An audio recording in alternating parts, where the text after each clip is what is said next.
All right. The Emotional Vampires continue, episode 2. There's so much material. I said to Ken, I don't think I can get through all this material because I don't want to drag this out forever. Okay, but I'm going to do my best. So the key verse from last week would be Isaiah 26:10 about us doing good to the wicked, hoping to transform them. I have sacrificed so much for people who just want to take what I have to give free and have no desire to respond to Christ. They gave me the implication because they look like they were listening. And it makes me think of the crowd in John 6, where Jesus feeds everybody and he's preaching. And the minute he said, but you're going to have to drink my body and eat my blood, which means become so one with me that, you're consumed with passion for me. And it says the crowd got up and left. We're out of here. We're not doing that. And he turns to Peter, are you going to go with me? He goes, no, you've got the words of eternal life. So I'm trying to discern what crowd to feed. That's what I'm trying to understand. Okay, so here's the deal. There are toxic people out there. We all know it. And they cause what I call toxic spills. And one of my mentors used to say, do not let people throw garbage on your life. It's like you're not the local dump. I think you're doing that for the cross, but that's not.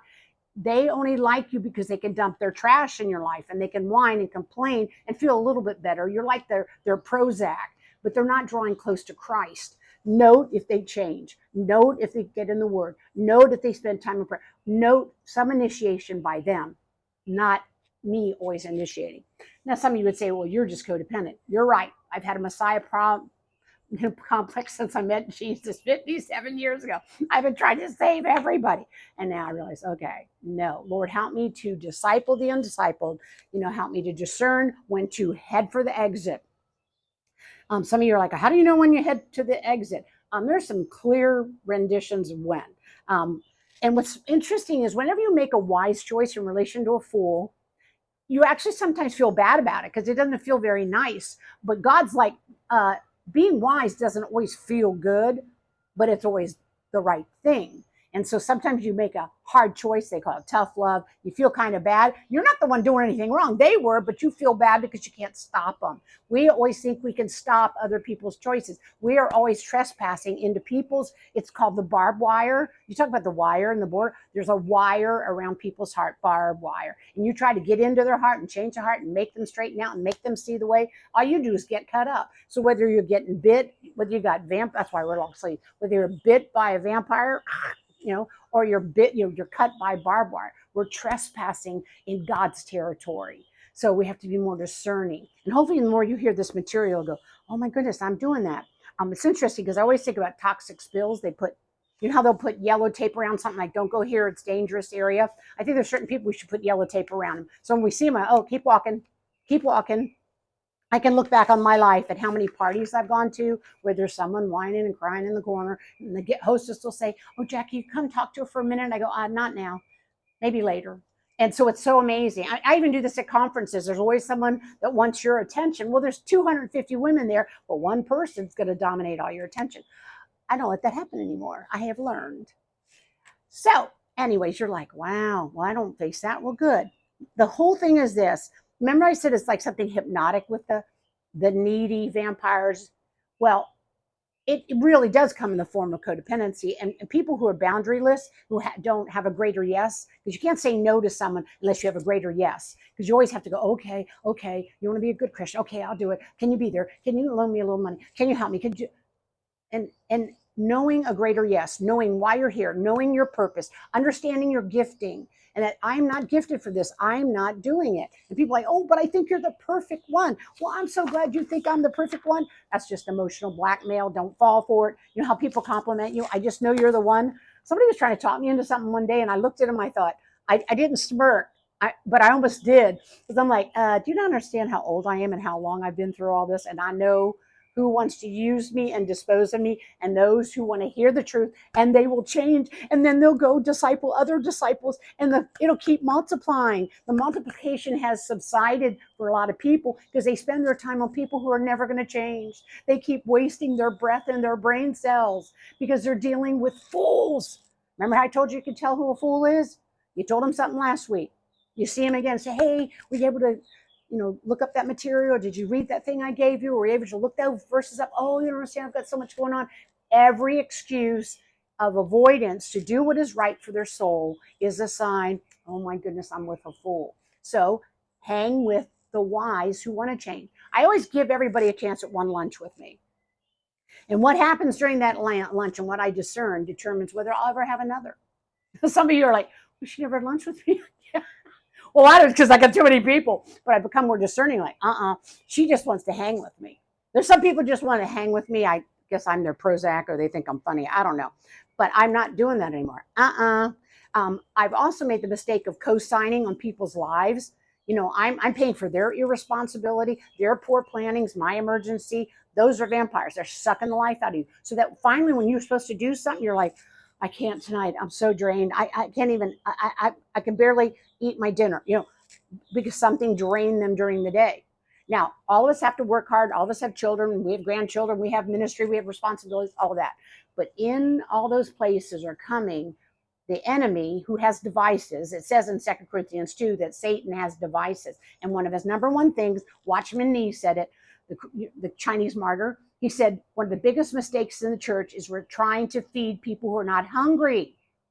If you see someone just picking at their plate, but they haven't consumed any, but don't give them more. Stop. Take that plate so I can tell you you're not really that hungry. Take it and give it to someone who's starving. I have people who'd starve for a few moments of wisdom and conversation and counsel, but I'm wasting it on someone who will listen, never change, never walk in truth, and continue to make the same ridiculous decision that fools do. They're consistent. We're going to look at fools in great detail in the weeks to come. I just want to just get you ready that there are people in your life who are draining you. In fact, Nehemiah, I know you know the story. A lot of you do. Nehemiah was doing a great work. That was the phrase. I am doing a great work. And there's these 3 hornets, I call them hornets, buzzing around, trying to distract him, wanted meetings with him. Can you meet with us? We need to discuss some things. I love his line.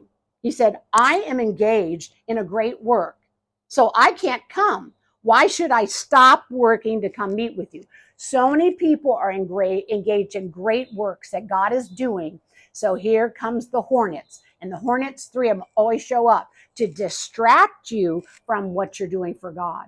I'm constantly having to sort this. I can look back on my life. I was saying to my husband this morning, I remember sitting up till 2 a.m. with one crying girl and the compassionate friend. I remember wearing myself out, trying to explain the truth, clarify things, give insight, give direction to really both of them. I go home, fag, death, no blood, nothing left. And you have to get up early because I'm doing this big youth thing. And the next day I was a wreck. Why? Because I was wasting my breath on a fool who was not going to change and who's not going to change the world. And they strategically was sent by the enemy to get me off the wall. As Nehemiah said, I'm doing a great work. I'm not coming down. So we want to bring God glory? Complete the work that he's called you to do. Ephesians 2:10 says you have an assignment. Everybody, not just me, you do too. But I'm telling you, some of us are wasting brain cells on energy, time, money. I think that's what hurts me the most. I'm trying to decide whether I want to say something. Our oldest child, who is our high verbal, excellent communicator, our other one's a very good communicator too, but he can put it out there. And when he was just barely graduating high school, he wrote me a very painful letter that I've kept to this day.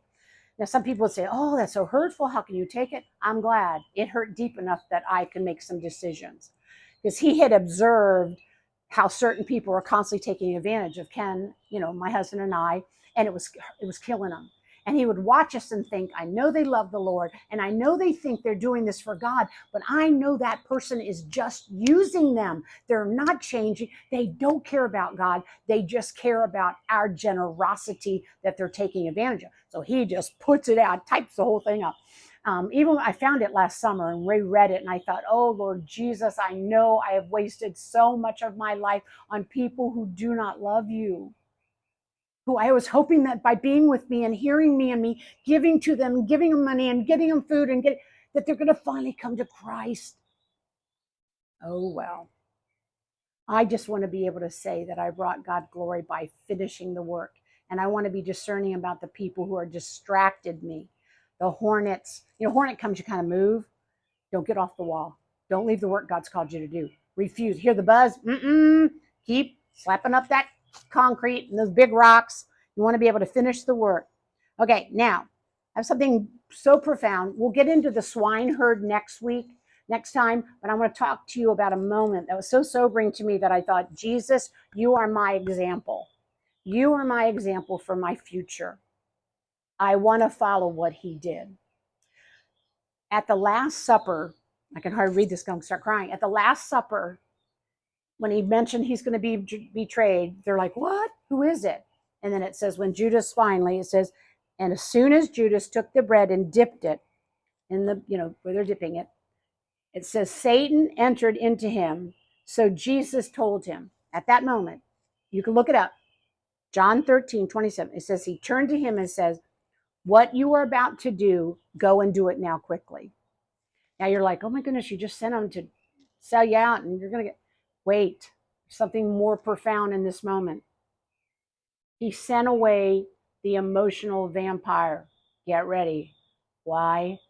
Because what follows John 13 is John 14, 15, 16, and 17. I dare you to read them before they go to sleep tonight. Jesus goes into the most profound, hope-filled, hope junkie packed promises to his beloved disciples who were going to change the world. And he was not going to cast his pearls before swine. And you'll be sitting there going, well, he did the Sermon on the Mount in front of Judas. He did it. No. Yes, he did. He did that in front of thousands, and half of them all walked away and never came back. But John 14, 15, 16, and 17, it's like a private meeting with the king, and you're told things that nobody else was told. But what did he do? He removed the swine that would trample the pearls that he was getting ready to give his disciples, that would so sustain them through death, deprivation, beatings, persecution, that teaching, 14, 15, 16, 17. But he removed the emotional vampire. He removed the fool. He removed Satan's instrument so he could give these treasures to his own. I'm praying to become more discerning so that I don't cast my pearls before swine. And next week, we'll look a little closer at the swine gang, who they may be in your life. Look a little more closely at why did he use the word pearl. So tune in next week. Blessings. This is episode 2 of Emotional Vampires.